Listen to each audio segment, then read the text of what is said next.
नमस्कार दोस्तों, वार्ता चैनल में मैं शालिमा जायसवाल आपका स्वागत करती हूँ। दोस्तों, आज 17 सितंबर का दिन सारे देश के लिए, पूरे भारत के लिए बहुत ही खास है। क्यों?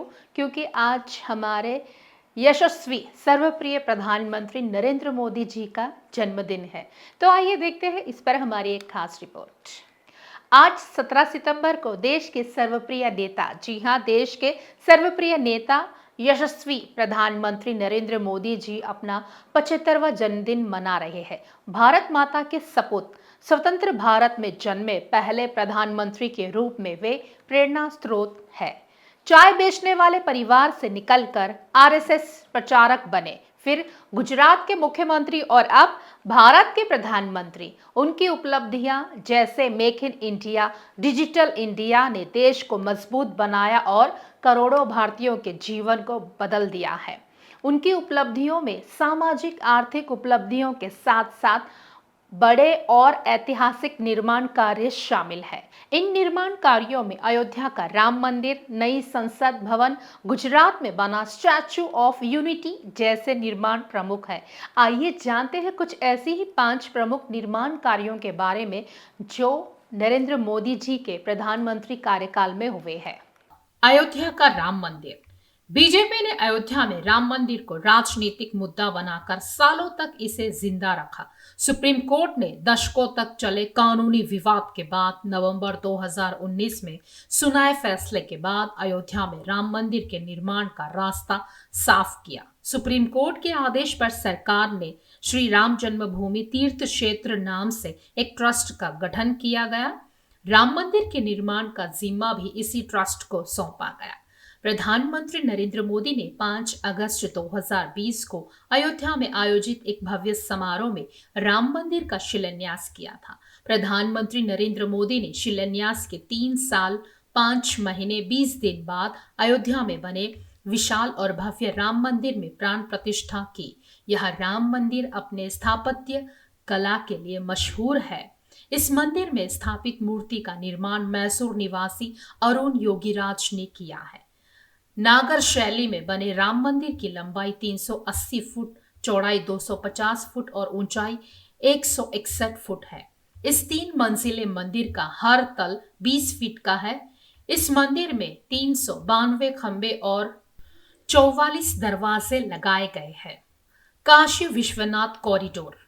उत्तर प्रदेश के वाराणसी में स्थित प्राचीन काशी विश्वनाथ मंदिर के आसपास एक कॉरिडोर बनाया गया है। इसे काशी विश्वनाथ कॉरिडोर के नाम से जाना जाता है।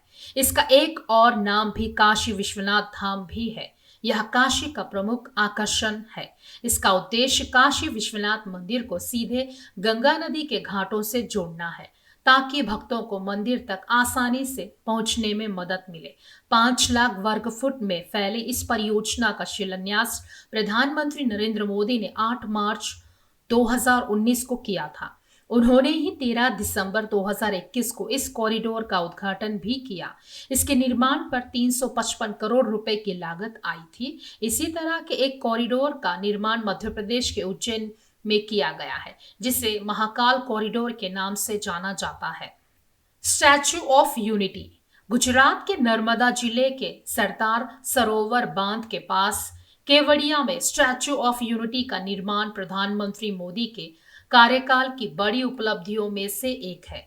यह प्रतिमा साधु बेट नामक नदी द्वीप पर लगी है। स्टैच्यू ऑफ यूनिटी दरअसल भारत के पहले उप प्रधानमंत्री और गृह मंत्री सरदार वल्लभ भाई पटेल की प्रतिमा है।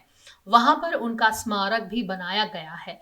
यह दुनिया की सबसे ऊंची प्रतिमा है। इसकी लंबाई 182 मीटर 597 फीट है। इसका उद्घाटन 31 अक्टूबर 2018 को प्रधानमंत्री मोदी ने सरदार पटेल की 143वीं जयंती पर किया था। स्टैच्यू ऑफ यूनिटी को भारतीय मूर्तिकार राम वी सुतार ने डिजाइन किया है। इसका निर्माण लॉर्सन एंड ट्रूबो नाम की भारतीय कंपनी ने किया है। इस प्रतिमा के निर्माण के लिए देश भर से लौह जमा किया गया था। नया संसद भवन। देश के लिए नए संसद भवन की जरूरत पिछले काफी समय से महसूस की जा रही थी। कांग्रेस के नेतृत्व वाली यूपीए सरकार ने भी इस दिशा में कदम उठाए थे, लेकिन संसद के दोनों सदनों ने 5 अगस्त 2019 को सरकार से नई संसद के निर्माण के लिए अनुरोध किया था। इस पर आगे बढ़ते हुए पीएम नरेंद्र मोदी ने 10 दिसंबर 2020 को नई संसद के निर्माण की आधारशिला रखी। इस नई संसद को 28 मई 2023 को देश को समर्पित किया गया था। नई इमारत को पुरानी इमारत के बगल में ही बनाया गया है। देश की नई संसद का डिजाइन विमल पटेल नाम के वास्तुविद ने तैयार किया है। इस त्रिकोणीय संसद को टाटा समूह की एक कंपनी ने बनवाया है। इसमें संसद के दोनों सदनों में 888 सदस्यों के बैठने की व्यवस्था है। नई संसद में 6 प्रवेश द्वार है। इस नई संसद में पहला सत्र 19 सितंबर 2023 को आयोजित किया गया था। महिला आरक्षण विधेयक इस नई इमारत से पारित होने वाला पहला विधेयक है। देश का गौरव भारत मंडपम। राष्ट्रीय राजधानी नई दिल्ली में प्रगति मैदान परिसर में अंतर्राष्ट्रीय प्रदर्शनी सह सम्मेलन केंद्र आईईसीसी परिसर का निर्माण किया गया है। इस परिसर को भारत मंडपम नाम दिया गया है। भारत मंडपम दुनिया के सबसे बड़े कन्वेंशन कॉम्प्लेक्स में से एक है। इसे आप ऐसे समझ सकते हैं कि यह कॉम्प्लेक्स ऑस्ट्रेलिया के ऐतिहासिक सिडनी ओपेरा हाउस से भी बड़ा है। भारत मंडपम में नटराज की दुनिया की सबसे ऊंची प्रतिमा स्थापित की गई है। इसकी ऊंचाई 27 फीट और चौड़ाई 21 फीट है। इसका वजन करीब 18 टन है। इस मूर्ति को लास्ट वैक्स तकनीक के जरिए अष्टधातु से बनाया गया है। लास्ट वैक्स तकनीक का प्रयोग प्रतिमाएं बनाने के लिए चोल साम्राज्य से होता आया है। प्रधानमंत्री नरेंद्र मोदी ने 23 जुलाई भारत मंडपम का लोकार्पण किया था। इसके निर्माण पर करीब 2700 करोड़ रुपए की लागत आई है। खास खबरों के लिए हमारे साथ बने रहिए।